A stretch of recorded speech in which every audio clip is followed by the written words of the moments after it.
Hey everyone, welcome to the Twitter space today. Thanks for joining us. I'm Xandra and I'm the community manager for CharmVerse. For those not familiar, CharmVerse is a Web3 community platform for managing members, coordinating tasks, facilitating decisions, and holding each other accountable. Members sign in with crypto wallets and gain access via community tokens and NFTs.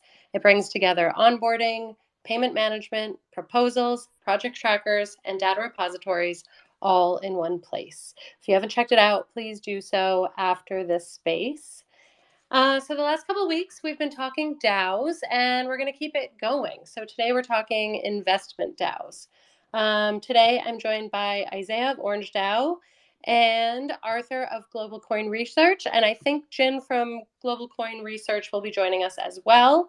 And we're going to be talking about what it means to be in an investment DAO, some specific missions of our guests today, and their overall thoughts and experiences being part of a DAO. So welcome, everyone. Thanks for being here. Hello, hello. Good to Thanks be for here. having us. Thank you. Yeah, it's great. So, yeah, let's dig into some investment DAOs. I'm hoping Jin will be able to join us. So let's start with Isaiah. Isaiah, actually, it's nice to chat with you again. We first met in Bogota at a brunch CharmVerse was hosting during DevCon in October, so it's really nice to be chatting with you again. And as I mentioned, we've been talking DAOs, so let's get into investment DAOs and what it means to be an investment DAO, and also the mission of Orange DAO specifically. Yeah, awesome. Glad to be here. Greeting everybody. So the mission of Orange DAO is actually to accelerate the shift to a community-owned world enabled by blockchain and driven by founders. So we believe three things. Institutions have failed us, number one. Secondly, decentralized technologies like blockchain will change the world, number two. And third, and most importantly, founders are our best shot at this change. So one of the ways we're doing this at Orange DAO is through our affiliate fund, Orange Fund, and we write early checks to the boldest mission-driven founders in Web3. And we have a network of 1,400 YC alums that essentially help you to go from 0 to 1 faster. Awesome. I love it. And we'll definitely dig into this a bit more. Jin's here. Hi, Jin. Hey guys, how are you? Here. Okay. Good. How are you? Sorry to get started without you. No, sorry, I was technical difficulty. Yeah, go ahead. That's okay. No worries. So you and Arthur are both from Global Coin Research. Do you want to add anything additional about what it is to be an investment DAO? And also tell us a bit about Global Coin Research. Yeah, I can kick off and Arthur could add in if I forgot any details. But Global Coin Research is a research and investment DAO. We actually started as a research newsletter that allows people to contribute to this research newsletter by writing thought pieces around cryptocurrency and Web3 in general. We started as a research newsletter and it became an investment DAO last year. Our whole mission is to really democratize investing, right? Unlike other investment DAOs out there, our whole point was that any individual should have an access to invest in awesome crypto projects that they like and that they resonate with, and also have an opportunity to support them post-investment. So we created this investment DAO in a community of folks who are interested in not only learning more about what's out there in crypto, but also have an opportunity to invest and support these quality projects that we see in the ecosystem in the past year and a half. Fantastic. Arthur, do you want to add anything generally about investment DAOs or piggyback on some info on GCR? Yeah, for sure. I think I couldn't say better myself. Jen kind of covered GCR pretty well. Yeah, I think the main differentiator for us is that we're not a fund, we're a community. So we source, conduct due diligence, and commit capital together. So we kind of are very proud of like being to invest together, research amazing projects, amazing founders together, and um, yeah, just find great opportunities in the space in Web3, whether it's in NFTs, in DeFi, metaverse, infrastructure, L1s, L2s, etc. I think for folks who are interested in joining an investment DAO, it's important to note that it's a very usually a very at least at GCR, it's a very community driven process. Everyone's very involved and engaged. So um, even if you're completely new to the space, you'll find help, and you'll get like very easily into it. I like to hear that. And we'll be talking a bit more about engagement later because all DAOs are different, which is why I'm hosting this series on DAOs, because I think it's important to talk about kind of how different DAOs operate and just, yeah, they're all operating so differently. And I think there's a lot of curiosity around DAOs because they are popping up regularly, daily.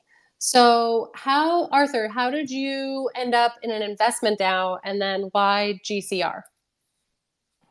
Yeah, for sure. So I come from kind of computer science background, from that type of background. I'm like a person who tried to code, and it wasn't for me. So I kind of went to study further and went into business and wanted to learn all about startups and investing, and found myself in consulting space and fintech. And I think investment DAOs was like a natural path for me because I wanted to get more involved in the VC space and in funds, etc. So I actually participated in C Club's second cohort. That's where GCR came from. I was in one of their calls, and um, I saw Joyce giving a presentation. I thought, oh my God, this is super interesting.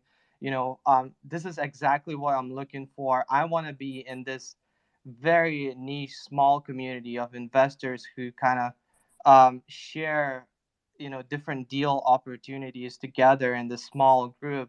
And I want to become a contributor and help them grow. So that's why I kind of joined GCR because it looked super interesting to me. It was like an opportunity to learn a thing that I had, you know, not zero knowledge about, but like I definitely lack knowledge in that space.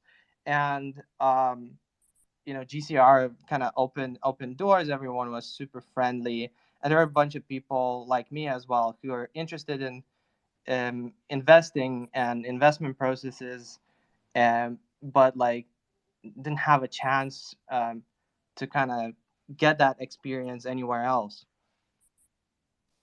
So you didn't need to be an expert going into this. You really could learn from your community and kind of be shown the ropes. Exactly. That's wonderful. I think maybe that's a misconception that people have is, I don't know anything about this. I don't think I could get into an investment DAO. So I think that's good to note. Isaiah, how did you end up at Orange DAO? So I joined about a year ago, January last, or yeah, just about in January. So I was just drawn, I would say, primarily by the fact that it was an opportunity to build and collaborate alongside other fellow YC founders. For me, that's always kind of been like a dream of mine. Everyone has like their own venture, everyone is working on their own project, but what could we be if we all are working on the same team? So that's how I ended up joining, and then it's just been along for the ride ever since. So I think a lot of people, I'm going to jump ahead a little bit because I really want to talk governance. And I feel like we always run out of time in these sessions. And I think a lot of people are curious about the governance in DAOs. So both GCR and Orange DAO have tokens. Isaiah, how is the Orange DAO token used within your DAO?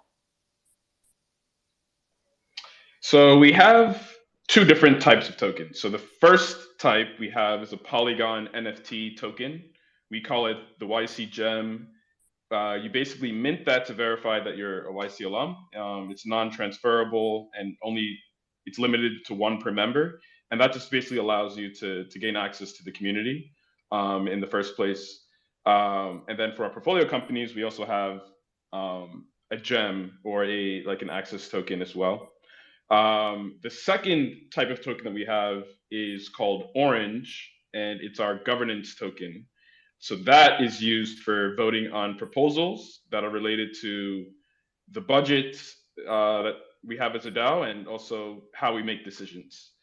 So you earn these tokens for your participation in the DAO, and as a result of your participation, now you can have an increased voice on how the DAO should use its resources and what decisions we should make. So the more tokens, the more votes you have, or the more power a vote holds? The more contributions you make, the more tokens you have. One thing that I will indicate, though, is that in order to prevent a situation where, let's say, a small amount of contributors now have the majority of the decision-making power, we do make use of quadratic voting, which essentially takes like the square root of your amount of governance tokens and then tries to help distribute out the voting influence so that members with less tokens can still have a pretty substantial amount of say into what the DAO does. So it is kind of like a sliding scale, but we certainly are very cognizant that it's important to still give early members enough influence to reward their participation. Yeah, absolutely. I think that's great to hear too, because as a new member, someone might be worried, like, how is my voice going to get heard? It's just going to be drowned out. So good to know.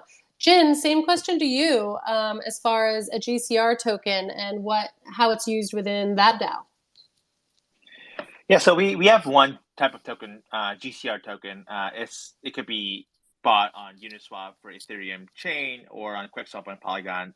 The whole idea behind it is pretty simple. Like, you need to have certain number of tokens to get certain tiers. We have 4 tiers. So anyone could theoretically join the community and become a GCR member, right? You could just join our Discord server and then enjoy, general events that we throw and other informations or, alphas that we release to our members. But if you do want to participate in investing, you do need to have a certain number of tokens, right? You do need to have 200 tokens to become a pioneer, 700 tokens to be gold, 2,000 for gold pro. These 3 tiers give you access to investments that we review as a community. And if you want to actually deploy your money, you do need to be a gold and gold pro members. So that's the benefit of token. In a way, you get exposure to investments that we do at GCR by holding on to these tokens, because the certain percentage of the carry goes back to the DAO treasury when we do invest as a community.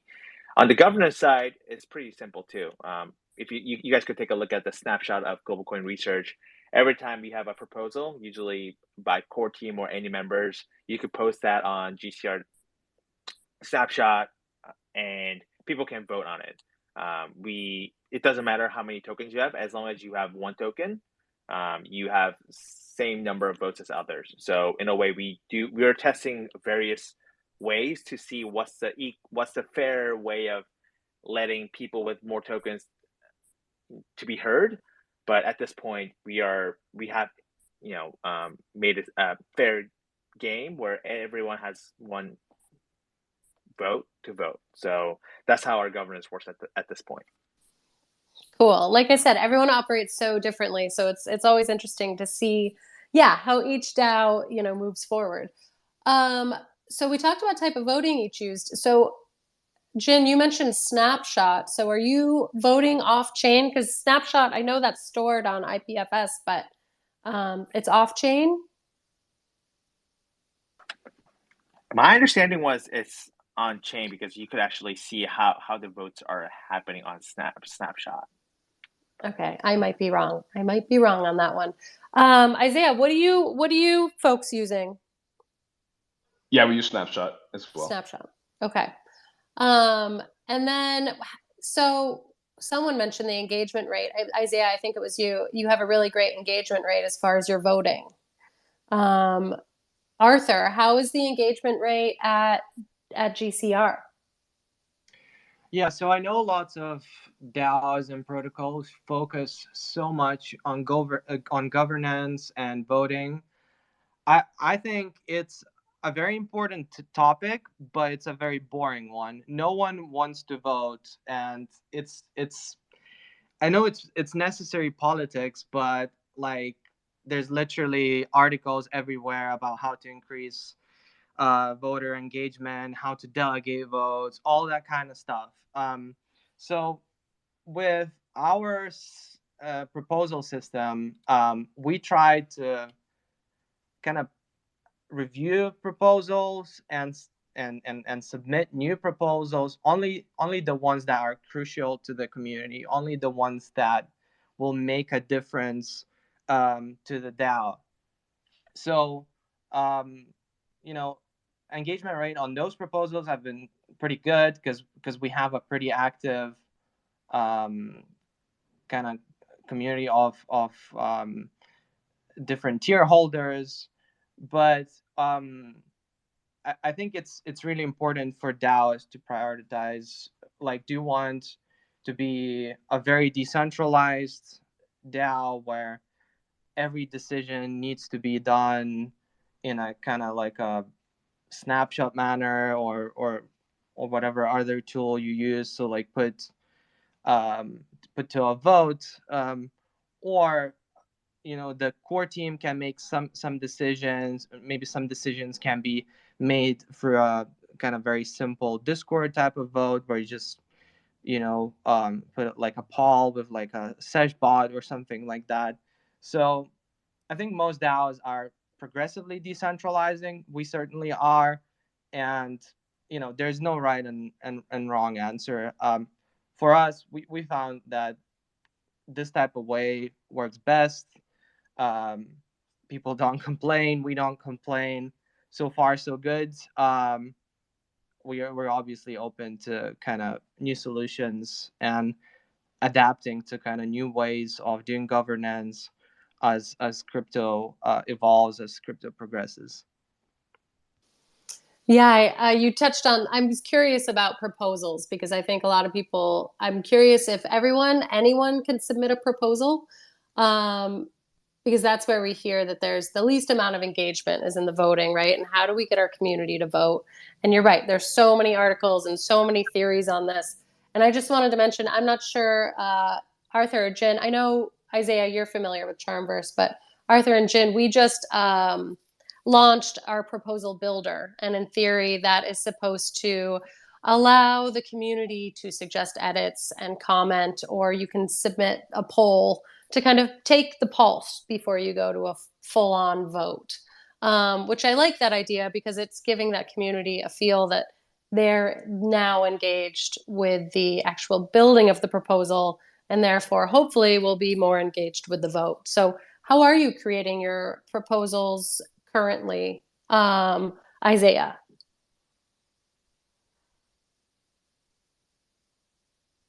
Isaiah, are you there? So Arthur, can you hear me? I just want to make sure I didn't drop out. Yeah, I can. Okay, perfect. So you said, Okay. What do you? Sorry. Yeah, so I'm actually here for whatever reason. For Arthur, I'm not able to hear like what he's saying, but I'm like reading along with audio. Yeah, so you're just a few seconds behind here. Yeah, let me leave and join right back because I'm not able to hear anyone. But I'm reading the video or the space transcript. Yeah, come on back. I'll send you another speaker invite when you get back in. Yeah, so proposals, what kind of formal proposal process do you have? You mentioned you have Discord, but Jen, what other proposal process do you have over at GCR? Currently, anyone could just go into Snapshot and propose anything, right? As Arthur said, at this point, given the lack of tools and oversight of the communities, I think people are relying on core team. Obviously, the ultimate goal is to really purely decentralized, where any members could propose and get the DAO rolling without relying on the core team members. But at this point, they are in a way relying on core team members to be a liaison on behalf of the community members. So, but our proposal is a process that is simple, as I said. Anyone can go into Snapshot and make a proposal, and then we can try to implement any changes to the community the way the members want to see it. Yeah, sorry, just to add a quick thing. So our proposal system kind of works in two steps. We have like first a Discord soft proposal, and then it goes.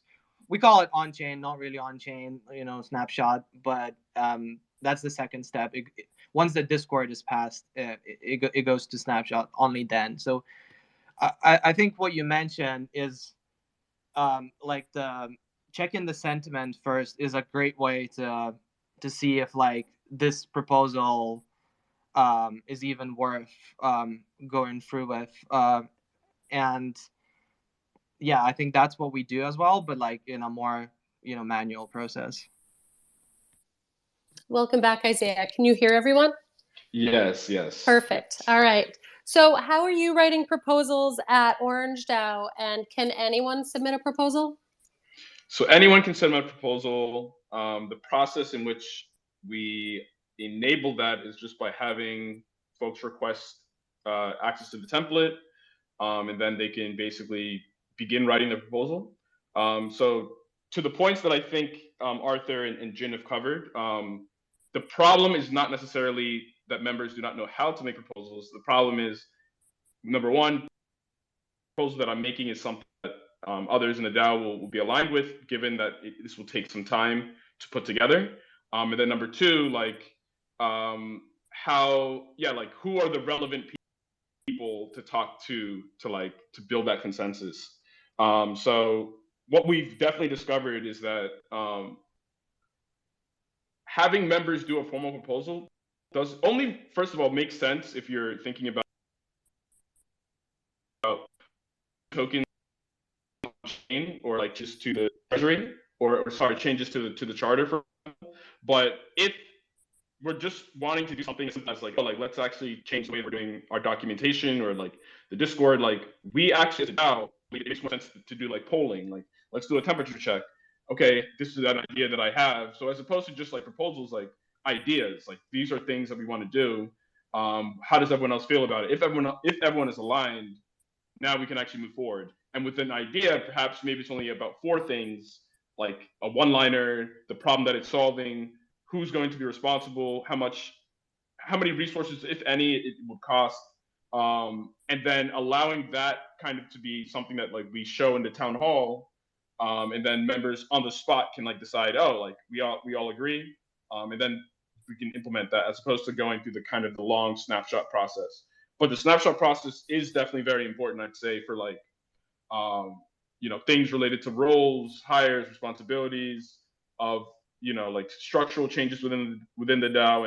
And I'd say like one small correction is that our engagement actually has not been as great as we want it to be, related to that kind of full proposal process. But we do believe that what will enable people to vote more is kind of aligning on a lot of the top level goals of the DAO itself. Because one other point I wanted to bring up is that, and I think Arthur may have mentioned this, but part of really having success as a DAO is understanding the balance between decentralization and centralization. Sometimes if you have too much decentralization, it means that little will get done because there's not clarity on what everyone should be doing. So for example, like if I have a proposal and everything is decentralized, and I don't know the direction the DAO is moving in, I will not feel confident bringing it forward, because I won't know if the DAO will see this as a waste of time, will see this as something that like everyone wants to jump behind. So part of what we've done in the past few months is we actually did a survey, and as it turns out, members actually do want to see more members step up as leaders and take on roles where they're a lot more engaged and active and held accountable to outcomes. And then the question might be, well, you guys, we're a DAO. How do you have that without this becoming kind of a prototypical startup with execs and employees? And the answer is really that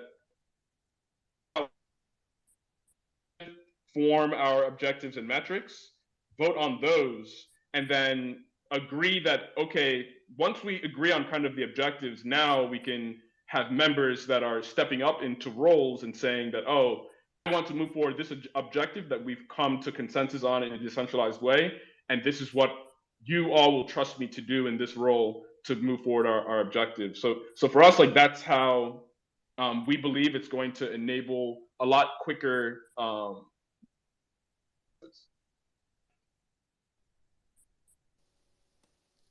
You just cut out at the end, but yeah, that all makes sense. Arthur, Jin, do you have anything in response to that as far as how they're operating?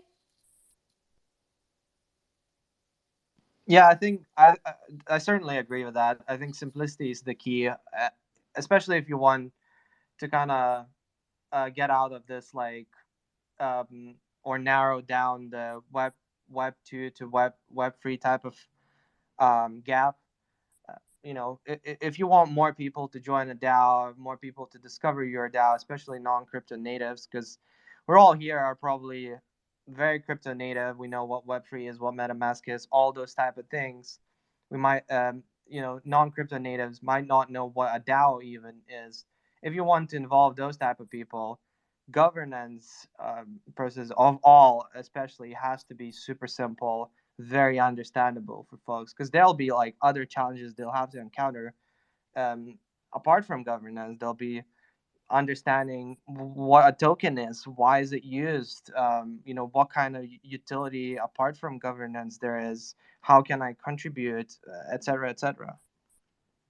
Jin, do you have anything to add here? No, you guys covered it all. You guys are an expert, so I'm good with what you guys said. I think that's a great point. Web3 can be a really intimidating space for newbies, and to make it as easy as possible is going to just help us continue with this DAO world. On that note, I'm curious how you think DAOs are going to change the future of work. Jin, do you want to take that? Sorry, the question was, how does the future of work at DAO look like?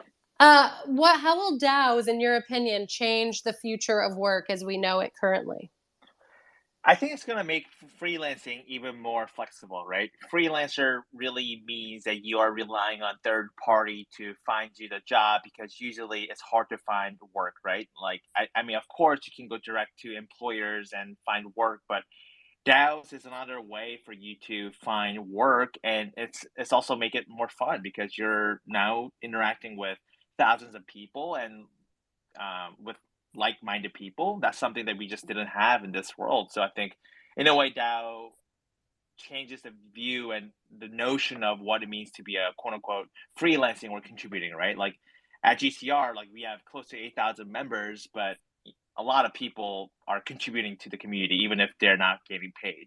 But obviously, if you want to be serious about what you do at GCR, you can step up as a contributor, and people are willing to do that because they just love what we have built at GCR and they want to be a part of that journey. And I really think that idea is very unique and it's very novel because it's Web3 and because it's with blockchain. Isaiah, thoughts on the future of work concerning DAOs? Yeah, happy to share my perspective. And to the point that Arthur had made earlier about most of the audience here being very familiar with DAOs, I just would like real quick, can you like basically do like an emoji with the hand wave if you are not familiar with DAOs at all? Or if this is one of your first times like learning about DAOs? Just want to kind of get a quick gauge. It seems like most people here are pretty familiar, which is good. Yeah, so the main thing I see from the future of work perspective is that DAOs enable essentially what like a video game clan enables. The good thing about what Jin said about like GCR is like DAOs are permissionless. So that what that means is like you're not necessarily submitting, at least in the future, it will not simply be submitting your resume and asking someone to review and then approve you. It's like if you have like on-chain credentials, let's say like you've written X amount of articles, or you've already like participated in the governance of like 3 other DAOs in the past, You're going to have like certain sets of criteria that DAOs are basically looking for in the form of bounties. And then if your reputation or your credentials meet that, then like it's a match. So that's on one hand, that's on one level, but the other level is actually just like, even if you have zero credentials and you're just starting from scratch, perhaps like there are like a menu of projects and tasks that you can just opt into based on your own interest, based on your own kind of like initiative. And if you opt into those and you succeed in those, you will receive some type of reward for doing so. So even like at Orange DAO, for example, even if we have no experience in venture, we have like essentially like bounties related to like helping portfolio companies. Like, oh, this portfolio company wants an introduction, or oh, this person is looking for an expert in this specific field. Like, who can step up to like help that member find that connection. So we're trying to like enable that type of dynamic of members being kind of rewarded for helping one another. But I'd say like in the future, what that definitely is going to look like is a lot more organizations taking on these structures where people can opt in and have a lot of clarity into like what they can do to participate and be rewarded for that participation. Absolutely. I mean, all of you are just talking about the community strength behind this, and that's what I'm getting. I was going to ask, let's talk about the strength of a DAO, which you've both, Jin and, well, all of you have mentioned. Just really being the community and the flexibility, and maybe being able to pass things through a little faster than you might with all the red tape you encounter in a corporate structure. Arthur, any other strengths that stick out as far as DAOs and why they are better than a corporate structure? Yeah, I think we take contributors for granted. I think we definitely need to give them way more credit. One of the strongest aspects of DAOs, I guess, is contributor resilience and teamwork, and being able to work through whether it's like bear market, bull market, whatever market, So, shout out to everyone who's a DAO contributor here. I see familiar faces from our DAO as well. We have Junie or Lissa on the call. So shout out to you guys, and everyone else who works at the DAO, Orange DAO, GCR DAO, all other DAOs. That's great. Round of applause for all the contributors. I like that. All right, so it's not all fun and games though. So what about pain points? I think it's important to be honest about the good and the bad. So Isaiah, some pain points that you've experienced being part of a DAO? Yeah, I mean, I would primarily say it was that balance of like the centralization, decentralization points that I made earlier. I would also say that at the DAO, I feel like what a lot of people have as their orientation from traditional startups and Web 2, I guess we could say, is like you have to kind of ask someone for permission to do things. I remember at our recent, we had like a retreat as a DAO, or some of the members, we basically were able to go on a retreat and all meet in person for the first time, which is also kind of a pain point, right? Like if you've never met a lot of people in person, sometimes it can be a bit challenging to form that like cohesiveness and like for everyone to really feel like we are really on one accord. That can definitely that can be achieved online, but it has to be something that's intentionally done. But to the point of the retreat, one thing that one of the members said that really resonated with a lot of us is like, you have permission. Like, to anyone who is looking for who to ask or is not sure, like, you have permission. Like that I think was like, it's a simple statement, but it's a very important one, because even though we're joining a DAO and we believe in like the principles of the DAO, I think a lot of times we innately do kind of, especially if members are joining a bit later, for example, they don't want to like rock the boat, or they don't want to like, say the wrong thing, but we actually are trying to orient around members like being actively told in advance, like, you do have this amount of influence, you do have like the same amount of opportunity as another member to like suggest your idea and have that idea be carried out by the DAO. So I think that is kind of like one of the pain points.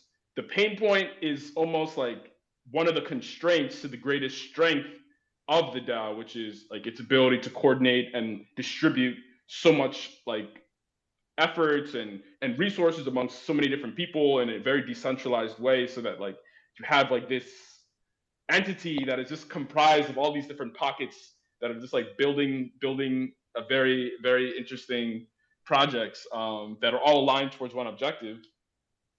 So in order to unlock that strength, we as individuals have to like come together and accept one another and try to like inspire confidence and also like admit our own shortcomings as well. Like, oh, like, did I make you feel like your idea wasn't as good? Like, oh, I apologize for that. Like, having some of those conversations, addressing the elephants in the room. These are some of the things that we've had to do in order to like really give members from like a psychological perspective, like a sense of like, oh, like I am like an owner. I am like just as as able to like make a contribution as another person. So I'd say that is kind of the pain point to overcome. I love that that's the pain point, but it's also so powerful. I really think, saying, hey, you're new, but you still have ownership of this project too, and diverse beliefs and opinions. That's what we're looking for. That's kind of what makes this go round. And I think that's a great pain point to have. And the fact that you just need to reinforce that, you have ownership of this project too. Don't worry about stepping on toes. Yes, ideally, let's all be respectful of one another and our differing opinions. But I think that's fantastic. Anyone else want to talk pain points? All right, we'll move on. So we are getting close to the end of this, but really, I just want to talk about, if you were talking to someone about your DAO and why should someone join Orange DAO or Global Coin Research, what would you say? What would your answer be if they were kind of shopping around investment DAOs? Jin?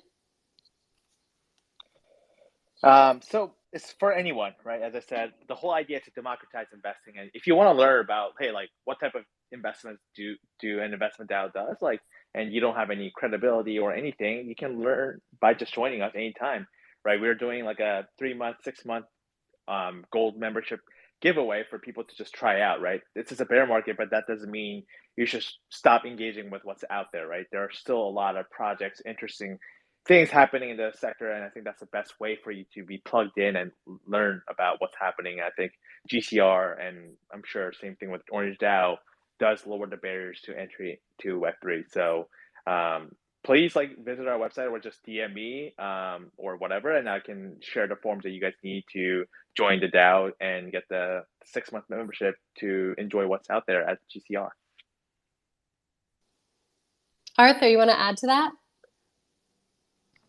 Yeah, I think Jen covered it all perfectly. If you want to learn how to invest, if you want to learn about crypto, if you want to invest, or if you are kind of a founder, a builder who's like looking for support and trying to build a startup in Web3, for sure, join GCR. We have all the tools. We have different people from different backgrounds, different cultures, and parts of the world who can help you and give their perspectives. So, yeah, to shill globalcoinresearch.com. That's our website.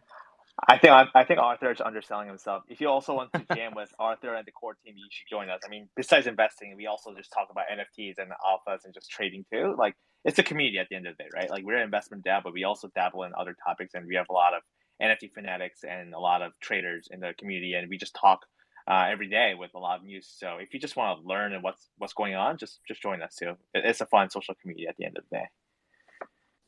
I love that. Isaiah, what would you tell someone about Orange DAO? Yeah. So there are a few things and a few different ways to get involved. So firstly, for startups and builders in Web3 that are interested in investment from Orange DAO, we do have startup funding. So you're welcome to apply. The second thing is we have friends of Orange DAO, which are community members that are just looking to be basically engaged with like our founders and our community in general. So we also have kind of a way that you can apply basically or like indicate your interest in being kind of like part of our community. The third thing is related to projects and protocols that are interested in having like builders basically being like a sponsorship package essentially related to having builders come to your chains. So we have a partnership with Algorand and Near currently, and very open and interested in even more projects that we can help funnel builders towards. And then the last thing is related to more recent events that we've been doing. So we've done an ecosystem partnership with Builders Tribe in India. So we recently did an event there. We've done some events at some of the large kind of ETH conferences, and we've kind of partnered with other organizations to just attract builders, investors. Did a women's VC event in New York as well. So anyone that has interest in that type of partnership of just doing events together, attracting builders, investors, community people to actually meet in real life, IRL, that is one thing that you can reach out about as well. So all of this, you just go to orangedao.xyz and you'll be able to see contact emails along with the different applications for the 4 things that I have spoken about. Wonderful. Thank you so much, guys. I, again, really appreciate you taking the time. Listeners, as they said, you don't have to be an expert to get involved. You can learn through these great communities. Please go check them out. Guys, thank you so much. Listeners, also, please be sure to follow at OrangeDAO.xyz on Twitter and find them orangedao.xyz online. And then Global Coin Research. Research is RSRCH on Twitter. And then globalcoinresearch.com online. So please go check them out. Give these guys a follow. And yeah, guys, thanks so much. Very informative. We always run out of time. I wish we could get into more. But thanks for all you're doing out there. And I definitely learned stuff about investment DAOs because I was initially intimidated thinking I couldn't get into that kind of DAO because I'm not familiar with the financial scene like that. So, so thanks, giving me confidence, and maybe I'll have to get into that side of the world. But Arthur, Isaiah, Jin, thank you so much for taking the time to chat with me. I very much appreciate it. Thanks for having us. Thank you for the time. Thank you for being a great MC. Well, thanks, guys. Thank you were all... Thank you, Isaiah. And I hope we see each other in real life again. Jin and Arthur, I hope that we are able to meet someday IRL. So have a great rest of your day, and I will be keeping an eye on your DAOs. Sounds good. Thank you. Awesome. Bye, guys. Bye, everyone. Bye-bye. Cheers all. Bye.